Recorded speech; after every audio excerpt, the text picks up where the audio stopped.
Welcome to Conference Championship Week presentation of On Top the Cage. A very, very chilly edition. I'm almost positive this is the coldest shoot night we have.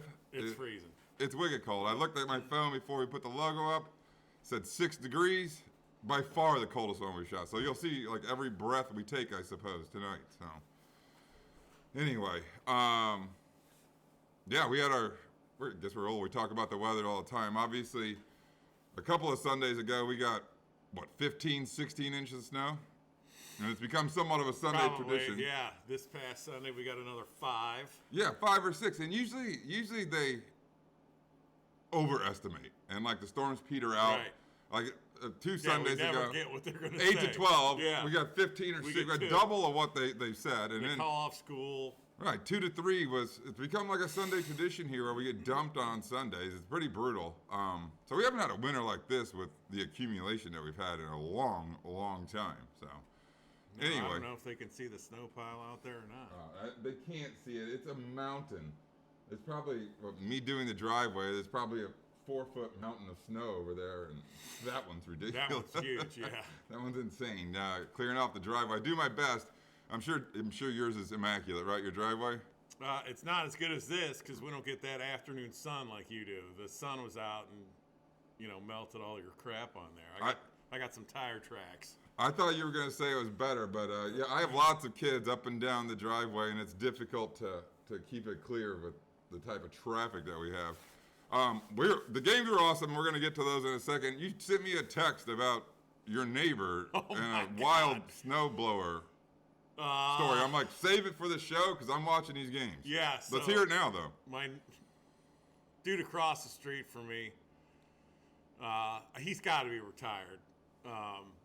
Doesn't speak English too well. Wave to him, that's it. Guy's always outside, though, working in his yard. Keeps, good neighbor.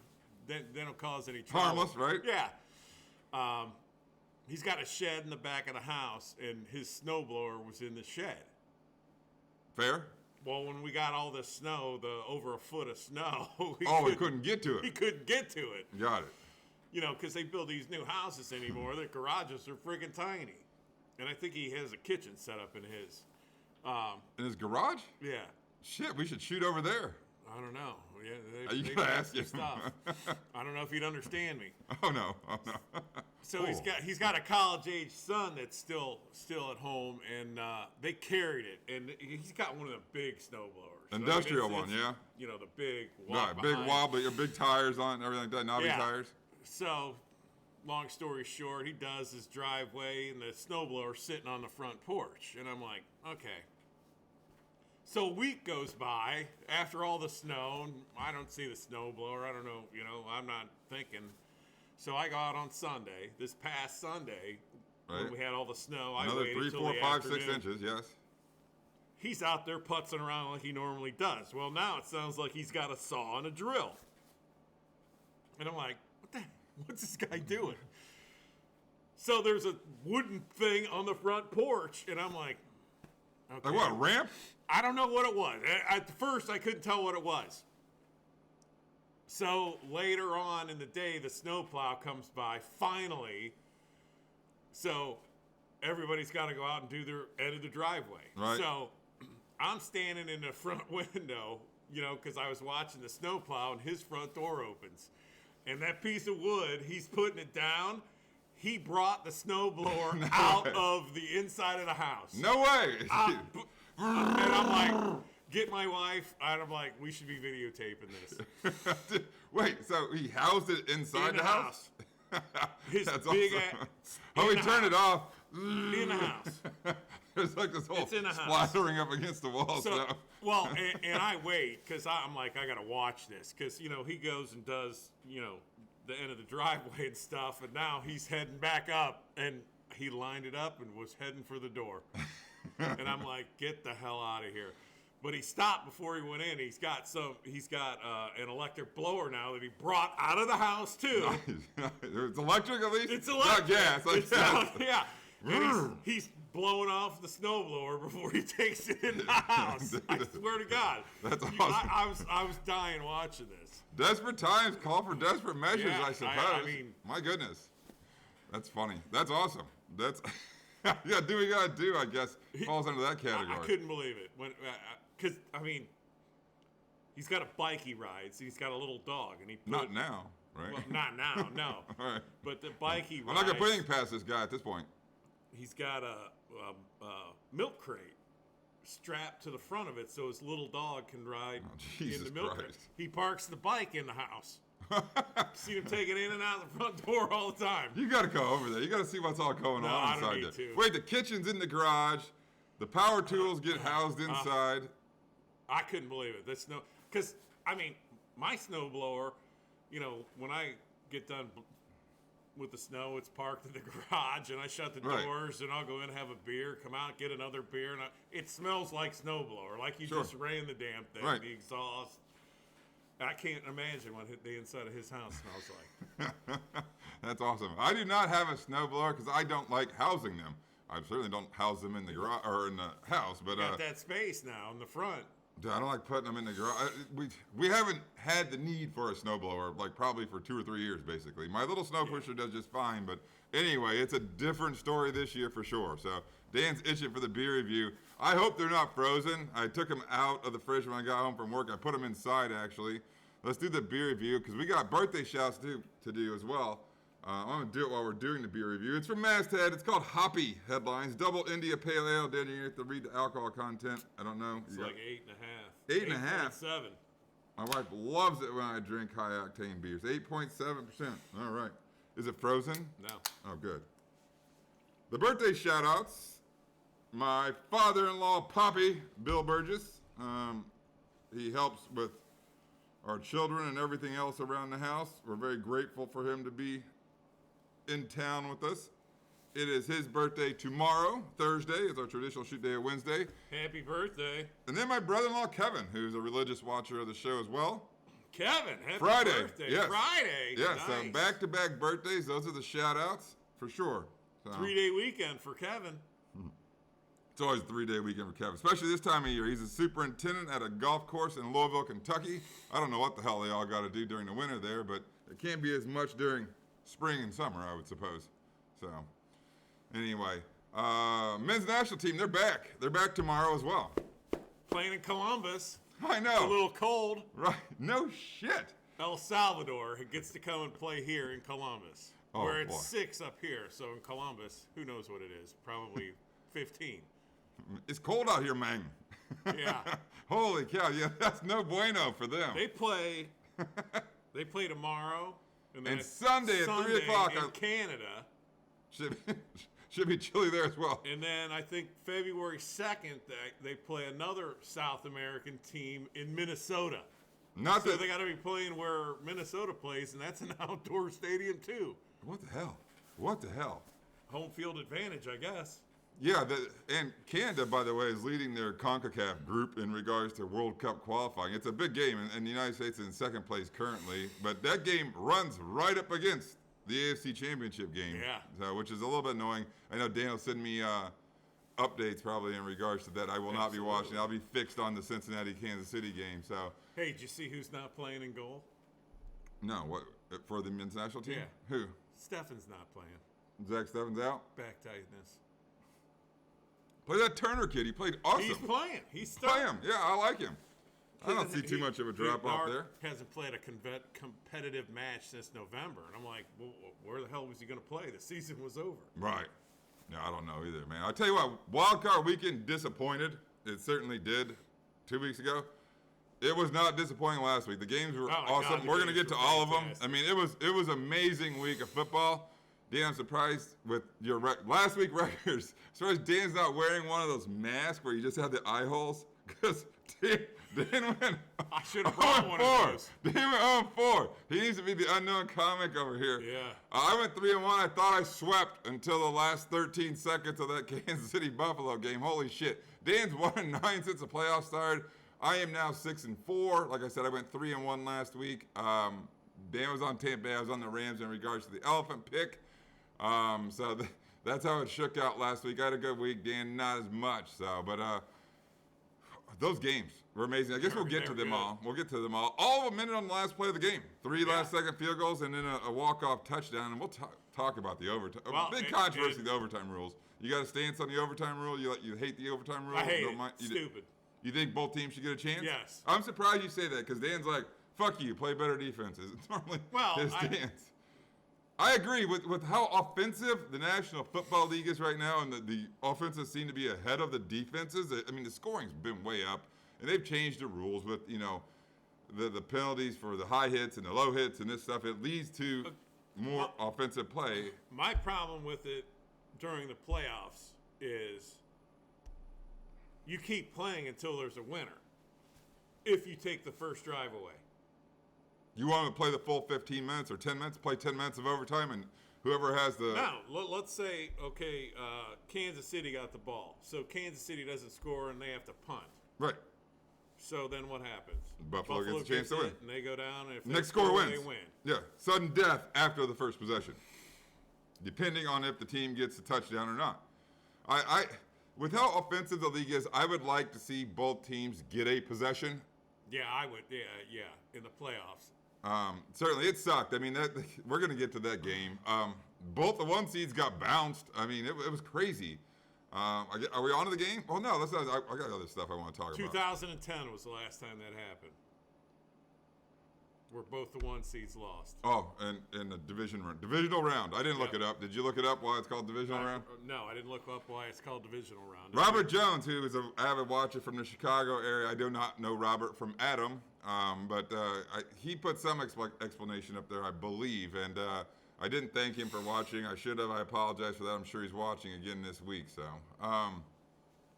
we'll have another coaching vacancy as well in the National Football But what did he League. say? Why it's called the divisional I round? don't know. I forgot. I read it. And What the hell? It's on here somewhere. Somebody I'm not looking answered at my it. question. I Jeez. think he answered it. I think so. You made the show. It's got to be good enough, I suppose. He made the show, but we still don't know the answer. At least I don't. It came at a bad time when I was looking at it because all this shit was going off these games. Oh, our thing's off. I hate that when that happens. This is the second time in a row we've had technical difficulties in regards to this. I'm surprised the TV's on because it's so damn cold. Yeah, I know. I broke. Oh, side note, Mark the mechanic. I don't know if he'll make it this year. What? He's not going to survive the year? He's got a hernia and has to have surgery. What? Yeah.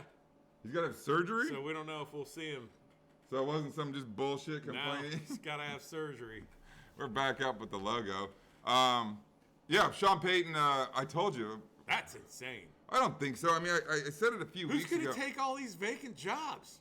There's 9 of them now, and none of them are filled. There's a few GM positions filled. Yeah. The Bears filled theirs with Ryan Poles from the Kansas City organization. Young Ryan Poles, who's 36 years of age, but Vikings poached somebody from our front office. Queasy. Yeah, Queasy. Big analytics guy. Good for him as well. And Joe Schoen or something like that for the Giants. But none of the head coaching vacancies have been filled. Like I said, we have 9 now because Sean Payton resigned his position. I told you that. Things would get stale. I mentioned it when the Bears vacancy came open, like maybe Tomlin, maybe things are stale there. And it was specifically Sean Payton and Mike Tomlin who I thought maybe, like, hey, it's just stale right now. I need a new challenge or something to that effect. Tomlin looks like he's full on board with the Steelers and looking for a new quarterback, and I don't think that's going to happen. But obviously Sean Payton did resign his position this week. So other things, I would question, predictions. Does Tom Brady retire? Well, okay, I have a question before I answer that. Okay. I heard on the radio, who picks the MVP? I don't know who all the voters are. I think it's media largely. But I heard today that Aaron Rodgers won some national bullshit MVP award. I don't know. I didn't hear any of that. I don't know. What the hell has that got to do with whether or not Tom Brady's going to retire? Whether if Tom Brady wins the MVP or doesn't win the MVP, think that's going to change his position or retire? Yeah, I do. Do you really? Mm-hmm. I think he's going to. Because he should be the offensive MVP. I mean, if you look at his numbers, Aaron Rodgers shouldn't. I don't know. Aaron Rodgers put his team in jeopardy because of that vax shit. I suppose. I mean, if the media is a part of it, I mean, there was some backlash media stuff with that, and obviously that whole issue has been polarizing from the gate in regards to vax or non-vax. By the way, there's no testing anymore, basically, for vax. I saw that. I'm So- like, wait, what happened? Full bore football's on. I think Tom Brady retires. I do. I think he sits down with his supermodel wife, Giselle. They talk about it. I mean, they won in Tampa. They did. He proved he could do it without Bill Belichick. He proved he could do it without doing it the Patriot way, if you will. I think he does. I think he rides off in the sunset. I don't think that team makes it back if he comes back next year again. I mean, Gronkowski's going to retire. Brady retires. I don't know. But my prediction is he does retire. The other one I want is Aaron Rodgers a Green Bay Packer next year? Well, I'll go back to Tom Brady. He said he would retire when he was 45. He's turning 45 this year. So does that mean he's going to retire now or after he's 45? Don't know. If he stays, I think it's one more year. I think he's going to retire. What about, you think Aaron Rodgers will be a Packer next year? Yeah, they'd be stupid not to have him there. Stupid. They have to restructure some stuff and get Devontae Adams. But, I mean, that would be dumb to take apart that team. That team's been great for a long time. They can't get over the hump. They're 0-4 against the San Francisco 49ers now after last week in the playoffs. I think it's stale there, too. I've used that word a lot. I think Aaron Rodgers gets traded. I think they turn the page in Green Bay, give the reins to Jordan Love. They get a bounty of picks, load him up with receivers to hopefully make him successful. I think they go a different way. I do. I think it's going to happen. I don't know. I know Rodgers wants to go out west. As long as he's out of the damn division, I don't give a F. As long as he goes somewhere. So, anyway. We on the games? Yeah, let's go. On the games. It's freezing. AFC Championship game is on Sunday at 3 p.m. on CBS. It is freezing. It means Jim Nantz and Tony Romo.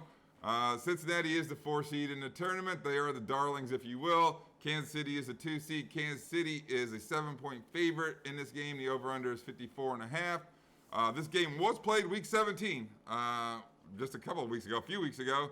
It was a crazy game that Cincinnati ended up winning 34-31 when Zach Taylor had enormous balls and he went for it and got a penalty and iced the game. He didn't want to give the ball back to Mahomes, which apparently is a damn good idea considering what happened in that Kansas City-Buffalo game. But let's talk about Cincinnati's win over Tennessee. I'm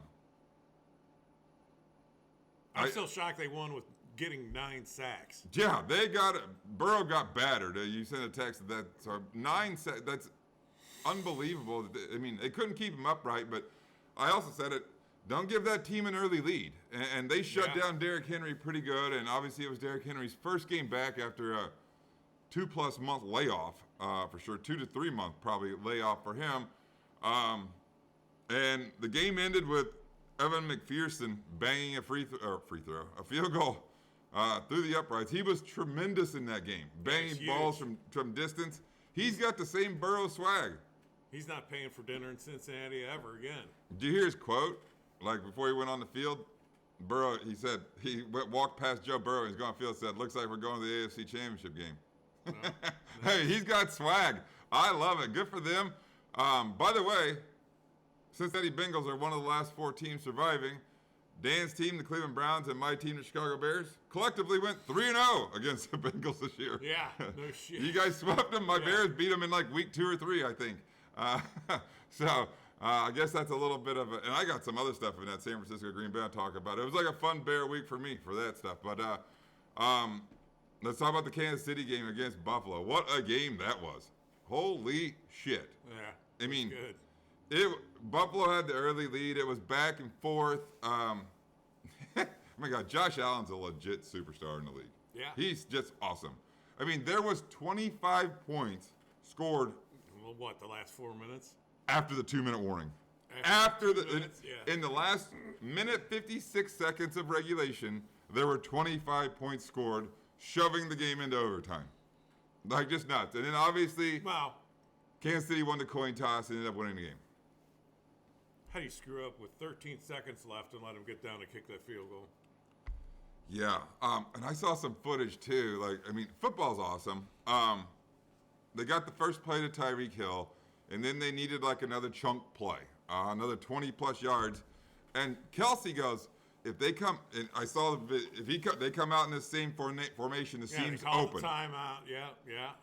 I read an article. And those guys have been playing together long enough that they know they don't have to run the designed route to know, like, if if Mahomes sees where the defenders are lined up, he's like, Kelsey's not going to go to the left. He's going to probably break in the right. And, I mean, it's anticipation. It's crazy. Well, they talked about what he was going to do during the timeout.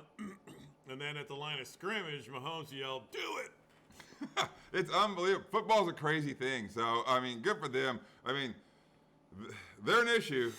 Kansas, by the way, I mean, we watched that Cincinnati Tennessee game, and I'm like, if we can get games as good as this one the rest of the way, I'm gonna be happy. Holy they were all smokes. better. They like got better and better and better. It was ridiculous. So I don't know. That Tampa Bay Rams game was pretty shitty the first half because I was like, what what a the hell? wild finish that was. And it's coming up on the board. Kansas City 7-point favorite against Cincinnati, over under 54.5. You want to go? You want me to go? I'm taking Cincinnati because Kansas City doesn't cover very well. I'm going with the Bengals.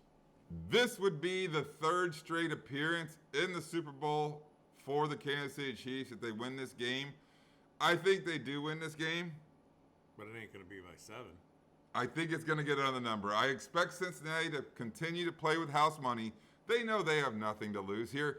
They've overachieved, if you will, and they've set the bar really high for themselves as a very good young team going forward. I mean, they set the bar really fucking high for themselves. And the fans in Cincinnati who have been starving for a winner forever are going to expect this going forward. So we'll see how it shakes out. It's been a fabulous run. I think it continues. I really don't think that they win this game against Kansas City, but I like it to be an absolute shootout as well.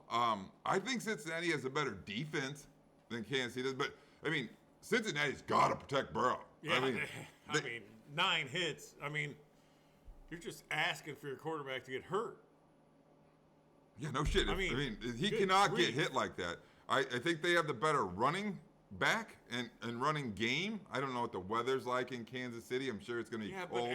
I mean, same thing with Mixon. Who else do they have behind him?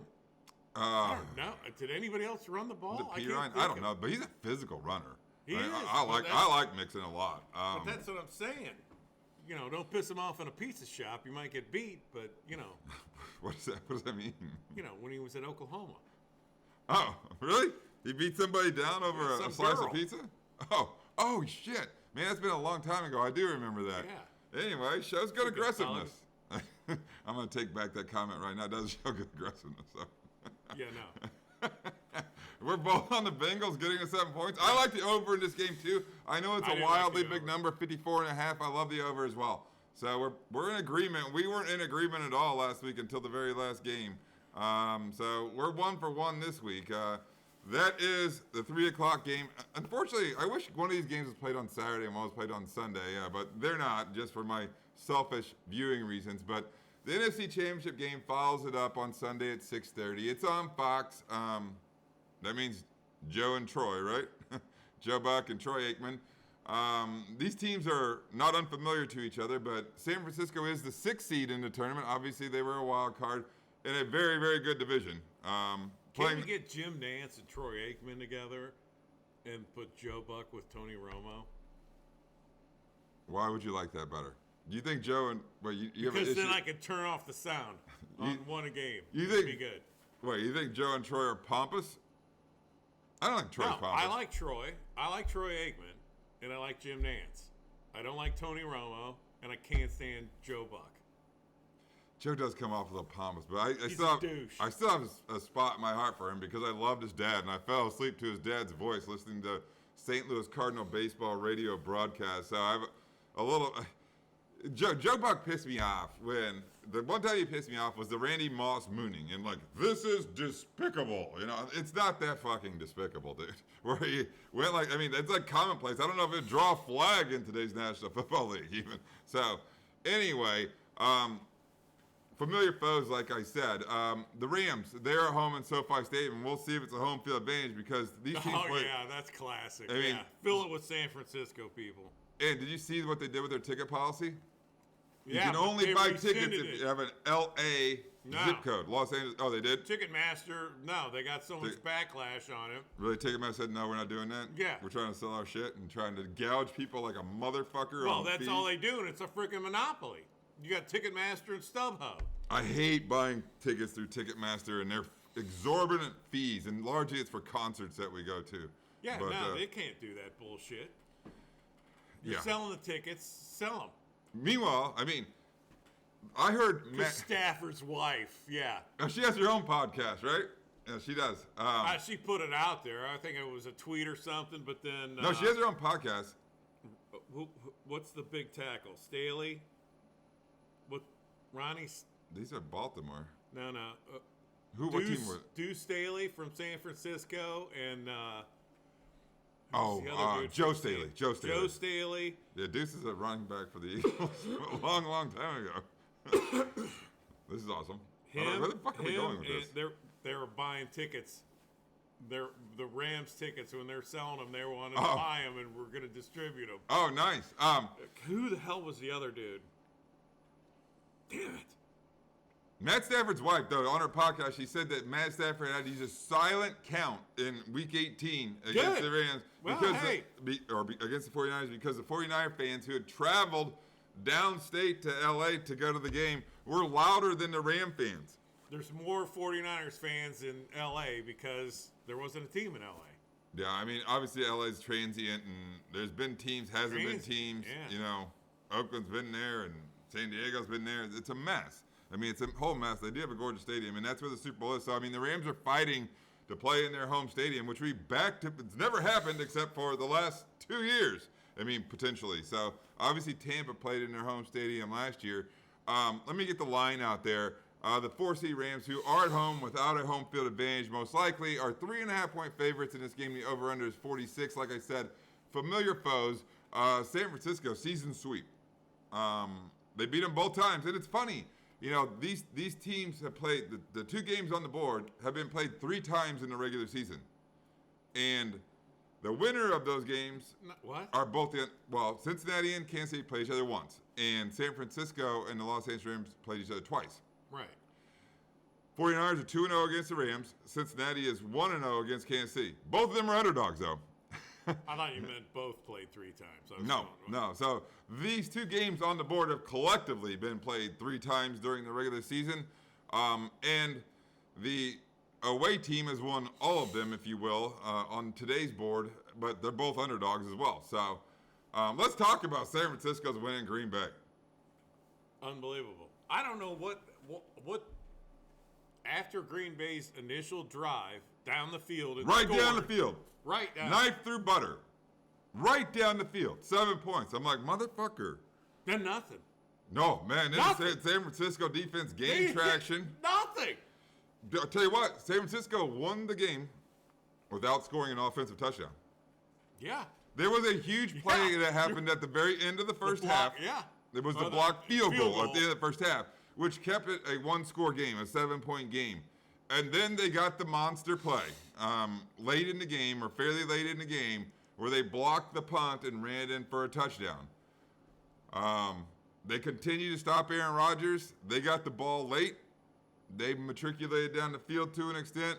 And my boy Robbie Gould, 10-year veteran of the Chicago Football Bears. How did Chicago ever get rid of that team? I know. I took so much I was so giddy about the San Francisco win over Green Bay because it felt like a Bears win to me. Robbie Gould, 10-year veteran of the Chicago Bears, still lives in Chicago, I believe. Loves the Bears, obviously. And he kicked the game winner. Did you see the footage? I think I sent it to you. And Garoppolo's the quarterback, obviously, for San Francisco. He went to Eastern Illinois University, grew up in Arlington, Illinois, grew up a Bears fan. You know who else is a Bears fan? George Kittle. George Kittle is a monster Bears football fan. He went to the University of Iowa, grew up a Bears fan, says he loves the Bears, as he says. I mean, it felt like a win. The clip that I saw on Twitter, did I send it to you? I know I sent it to my buddy Ronnie. But it was Garoppolo going up to Robbie Gould after the game, and Robbie Gould's like, damn, that felt good. And Jimmy Garoppolo, you're a fucking legend. Fuck the Packers. You know, so, I mean, that's a saying for Chicago Bears fans, and I'm pretty sure Garoppolo grew up a Chicago Bears football fan. Yeah, F the Packers, and it was not that nice. He was excited. I don't blame him. It was a wild game that kind of, the San Francisco, I wouldn't say it came out of nowhere because their defense was awesome they played lights out. The defense did, and the offense did enough. I mean, it was freaking freezing. The snow was coming down in the second half, so the weather, I mean, it got worse. And shit, they hung in there. And I refer to them as those MFers you don't want to see in the playoffs. And they're playing with that. I mean, it started week 18 when they were going to be bounced from the playoffs if they didn't beat the Rams. And they were down by 2 touchdowns in that week 18 game. They fought their way back in the second half and won that game at the buzzer. And they continue to play their tails off. I love Kyle Shanahan. Obviously, their offense didn't put up a lot against Green Bay. 0, actually, points. Well, besides field goals, they didn't score a touchdown. Hey, the best in that game, when that punt got blocked, did you see how everybody Nobody knew where it was. Ball? Nobody knew where it was. No. Yeah, that was awesome. Yeah, it did. It bounced around a little bit. One of the, looked like a little fella, number 29, grabbed it. I don't know who that is, but there was a host of 49ers there. There was no green and yellow in sight. Just walked right in with it. So good for them. I was excited about that one. So the Rams. Let's talk about the Rams win over Tampa Bay before we get to this game. They dominated the first 3 quarters of the game. Dominated it. And then, where'd they go? Well, they almost gave it away. I mean, they almost gave that game away. If that game would have went into overtime, they would have lost. Most likely. I mean, the momentum was not there. I mean, there was breakdowns early in the game. Cooper Kupp has won the triple crown of receiving in the National Football League with receiving yards, touchdowns, How the and hell do you have a receptions. miscommunication so bad that he is wide open for, what, a 65-yard touchdown? Yes, early in the game. And then, yes, and there was obviously bad turnovers late. Cam Akers put the ball on the ground. Tampa Bay shoved it in. Tied the game like super late. And Stafford came up huge. And once again, how do you lose Cooper Kupp? Because he made the 30-plus yard play down the field where it's not like he made the play. There was nobody freaking around him. I mean, nobody around him. And they got close enough. Like, it was a pretty easy field goal for Matt Gay to bang through. But let's bash the officials a little bit. How does Tom Brady end up with a bloody mouth? Ha! And nobody, Whatever. He gets a penalty? Whatever. By the way, fuck that, dude. No. I'm not going to listen to How that. does Matt Stafford kick somebody in the nuts and not get a penalty? I'm not going to listen to that Tom Brady crap. I've never seen, outside of possibly Aaron Rodgers, I've not seen a player in the National Football League get as many bullshit, ticky-tack roughness calls called on the defense when they get hit. Well, he got roughed up. He got his first. How about this? Tom Brady's played for what? Like my entire freaking lifetime? Yeah. I don't know. 2 decades. That was his very first unsportsmanlike conduct penalty against him in his career. How about that? So I guess he had some proof. I guess he had a little bloody lip, but whatever, dude, whatever. What about Matt Stafford kicking Sue in the nuts? I saw Sue point a finger at him. I missed the play completely. You got to rewatch it then. Did he? Good. He Good totally kicked him in the nuts. Sue deserves it.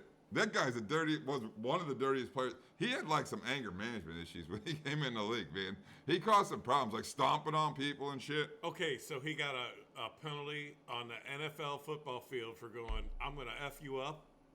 How many times is that said during an NFL game and he gets penalized for it? Who said that? Sue. Okay. Sue got the penalty because of his response to Aaron Donald. Really? Was it the finger pointing? Yeah. Probably the finger point. I don't know what it Such said. bullshit. I mean, obviously, Tom Brady's thing wasn't, he wasn't demonstrative. I mean, I don't know what he said to the official, but the official did not like it when he got his unsportsman. I don't know. I mean, Tom Brady's a competitor, and he's not good-looking dude, but he's not the pretty, boy on the National Football League field. He's a competitor, and I'm sure he said something not very nice to the official. So, Dan, you made it. You made it through. That's good. We're on to this game here, actually. To recap, the 4-seed Rams are at home without the home field advantage necessarily. Both teams from California. They're 3.5-point favorites. Over-under is 46. San Francisco got the extra day rest. What do you think about this game? I mean, I don't know. This one's San Francisco's had the Rams number. The Rams were my Super Bowl pick back in September or August or whatever preseason. They were my pick. This one's tough.